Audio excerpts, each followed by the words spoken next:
Hello po mga Kamiraj Hatchback. Isang mapagpalang araw sa inyong lahat. Ito po muli ang inyong Mirage Hatchback DIY. Nagbabalik. Opo, nagbabalik at meron po tayong isang gagawing project. Isang napaka-importanting PMS para po sa ating pinakamamahal na Mirage Hatchback. Ang DIY natin sa araw na ito ay ang paglilinis ng fuel injectors ng ating Mirage. At ang gagamitin kong panlinis ay iyang nakikita ninyo sa video na nabili ko sa Shopee. Ito yung fuel injector cleaner. Halika, simulan na natin. Ang una nating tatandaan kapag nagdi-DIY tayo, especially merong electrical na connections katulad ng fuel injectors, ay kailangan nating baklasin ang negative port ng ating battery. Pagkatapos nating ma-disconnect ang negative line ng ating battery, ay tatanggalin na natin itong airbox. Itong airbox na ito ay merong 3 tornilyo. At ito ay makikita ninyo, ito yung una. At ito naman yung pangalawa. Hindi lang masyadong kita sa focus ng camera ko.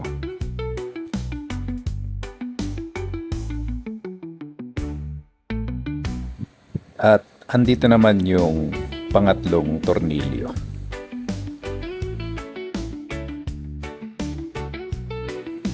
At kapag natanggal na natin yung 3 tornilyo, ito naman yung isusunod natin. Luwagan itong tornilyo na nagko-connect, itong hose na nagko-connect sa airbox at saka sa throttle body ng ating makina. Tapos, yan yung tinatanggal ko ngayon ay meron pang isang hose na dapat nating i-disconnect. Ayan, tanggalin natin yung connector hose na yan at luwagan natin, nilayan natin taas. Ayan. Oops, meron pala akong nakalimutang tanggalin. Meron pa isang maliit na hose dyan sa ilalim. I-slide nyo lang yan para mag-disconnect doon sa airbox. At ang isusunod naman nating i-disconnect ay yung mga electrical wirings ng ating fuel injectors. Kung natatandaan niyo kanina, sabi ko bago tayo magsimula, dapat tanggalin muna natin o i-disconnect natin yung negative terminal ng ating battery para hindi magkaroon ng check engine after natin matapos ang ating project. Pagkatapos natin baklasin ang mga electrical wirings, tanggalin na rin natin to, yung hose ng PCB bulb. At ang susunod nating tatanggalin ay yung 2 tornilyo na nakadikit doon sa fuel injector body.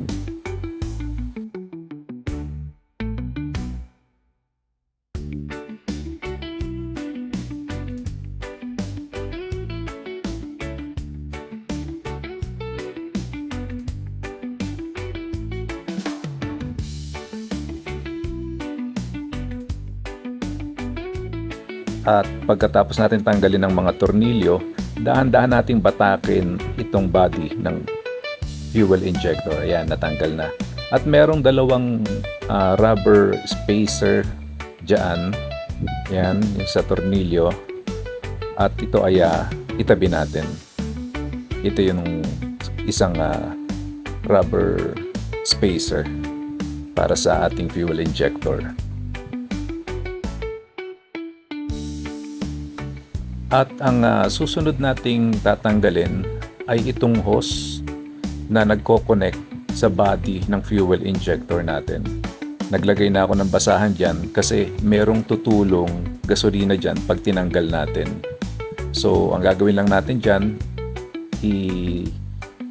luluwagan natin yung clip, yung orange na nakikita ninyo, hindi lang makita sa camera ngayon, ay luluwagan nyo lang yon.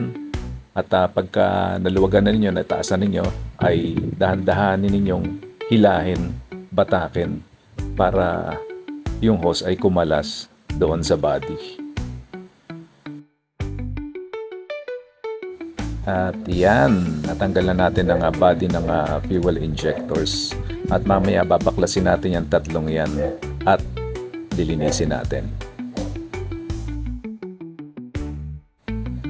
At sa paglilinis ng mga fuel injectors ay may natitirang gasolina sa loob ng body ng fuel injectors. Kaya yan, itaktak natin, ipunin natin sa isang container kung saan pwede tayong maglinis o pwede nating i-brush mamaya yung mga fuel injectors. So nakita ninyo ang daming lumalabas na gasolina doon sa body ng fuel injectors.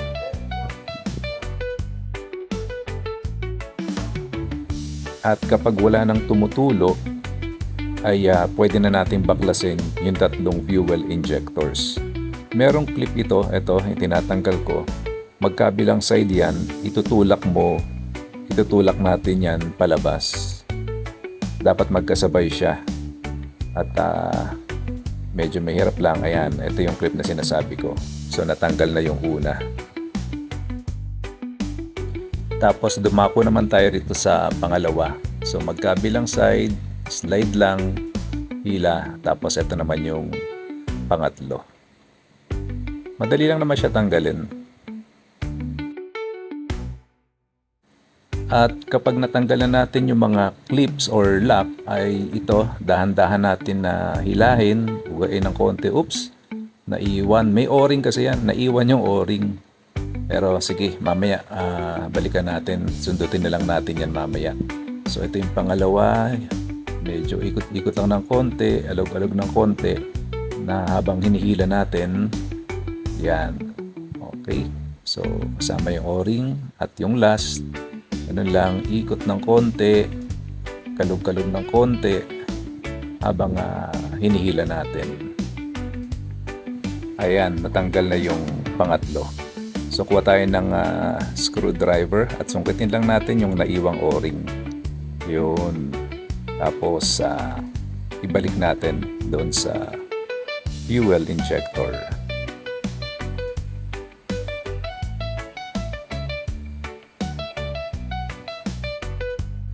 Ngayon naman, pwede na natin simulan ang paglilinis sa fuel injectors. So, ang unang paglinis na ginawa ko ay binrush ko ng gasolina, yung nakuha natin gasolina doon sa body. At ayan brushin lang natin yung mga fuel injectors.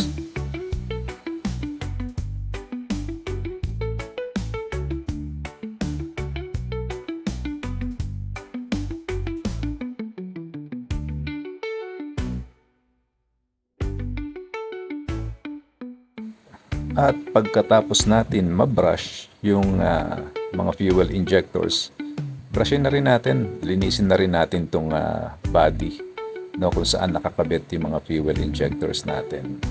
Yan, brushin lang natin itong labas niya.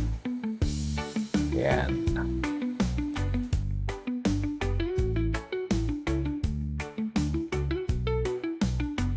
At pagkatapos nating malinis gamit ng gasolina, ito naman yung pangalawang paglilinis na gagawin natin. I-sprayan natin siya ng fuel injector cleaner. Mild lang ito, hindi ito yung brake cleaner.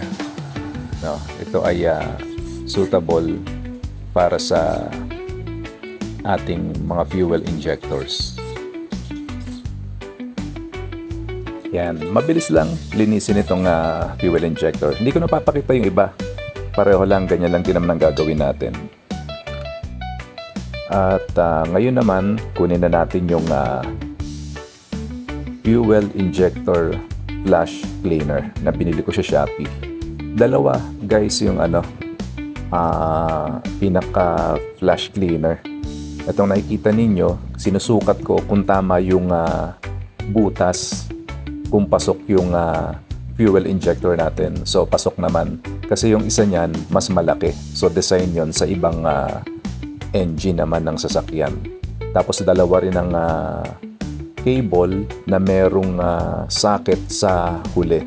So, itetest ko rin ngayon kung ito ba yung socket na fit sa aking fuel injector. At after natin ma-fit yung fuel injector sa flash cleaner saka yung cable, try naman natin isukat sa spray can yung fuel injector cleaner natin. Tingnan natin kung walang singaw or fit siya. Ayan. Ihanda na natin ngayon ang pang-flush sa ating mga fuel injectors. So, i-connect lang natin yung red wire sa positive ng ating battery at ipasok natin ang fuel injector dito sa tube. So, dapat pasok na pasok siya para walang singaw kapag flush natin. Then, ipasok naman natin yung socket sa fuel injector. At i-connect na natin ngayon yung pang-flush sa spray bottle. Habang hawak natin yung black wire, itap lang natin sa negative port ng battery at makikita ninyo nagpa-flush na or nalilinis na yung nozzle o yung butas ng ating fuel injector. At ganun lang siya kabilis. So, ganun lang ulit ang gagawin natin para pa doon sa dalawang fuel injectors natin.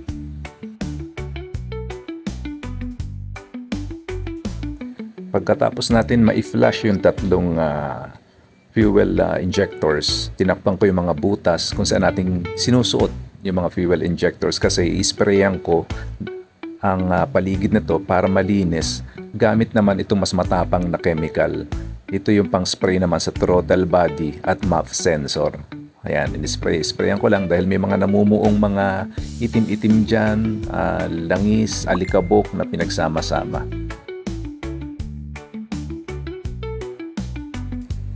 Ngayon ay tapos na tayo sa paglilinis. Kaya isa-isahin na natin na ibalik yung mga piyesa na binaklas natin. So of course, unahin natin tong fuel injector na ibalik sa body. Tip lang mga kamiraj, basain ninyo, ako binasa ako ng gasolina, yung o-ring. Kasi pag hindi ninyo binasa yun, ay hindi siya magi-slide o mahirap siyang ipasok o ibalik dyan sa body, sa butas na yan. So kailangan lubricated siya. After nating mailagay yung mga fuel injectors sa mga butas ng body, yung clip naman, kung paano natin binaklas, ganun din natin siya ibabalik. Yan.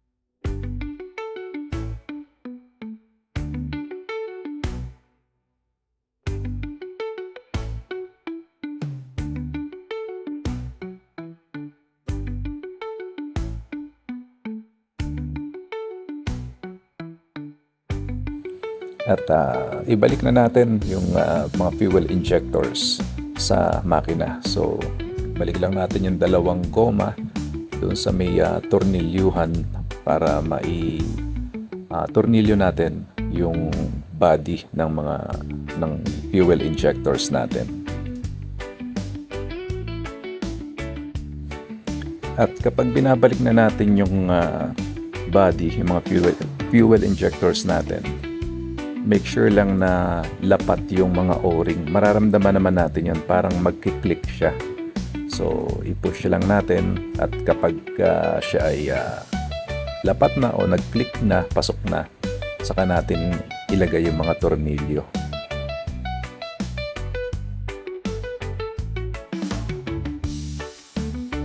Higpitan natin yung mga tornilyo. So, tamang higpit lang. Yan.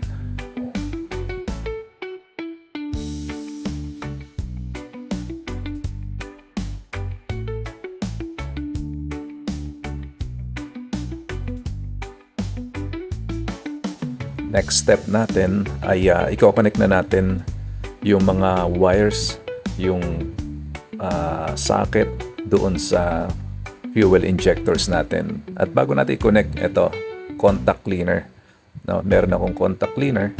So, sprayan ko muna yung socket at saka yung port ng fuel injector para malinis at siguradong maganda yung contact nila, maganda yung pasok ng kuryente.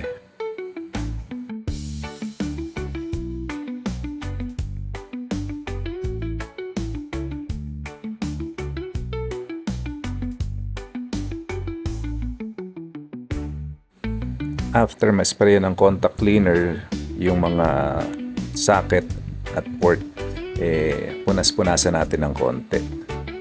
Ayan. Kasi may mga lumagpas na spray. So, minanasan ko lang yung labas. Punasan na rin natin yung ibabaw, yung cover ng yung bulb cover natin. At patuyuin natin ng konti yung contact cleaner.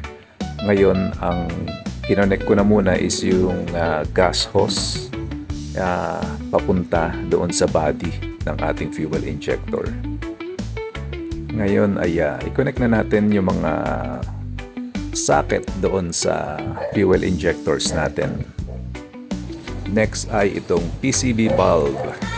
Yan, kumakalog na siya, may tunog na siya. So dapat kumakalog yung loob niya na. Nalinis ko pala yan, nilinis ko muna yan bago po binalik dyan. Yan, so balik na natin PCV bulb. Yan. And then, i-connect na natin yung hose. Okay. Ikabit na natin yung negative wire sa negative port ng ating battery dahil i-check na natin kung successful yung ating paglilinis at pagkakabit ng mga fuel injectors. After nito ay i-start na natin yung sasakyan.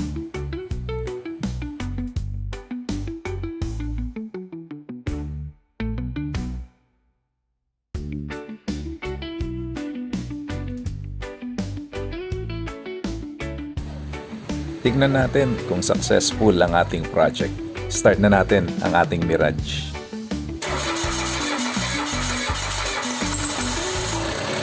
Ayan po, successful po ang ating project, mga ka-Mirage. Hindi ko na po ipapakita yung pagbabalik ng airbox dahil mahaba-haba na rin po itong ating video. At maraming salamat po sa inyong lahat na nanood hanggang dito sa huli. Mag-ingat po tayo mga ka-Mirage sa ating pagdadrive. Drive safe palagi at pagpalain kayo at gabayan kayo lagi ng ating Panginoon sa inyong pagmamaneho. God bless po sa inyong lahat.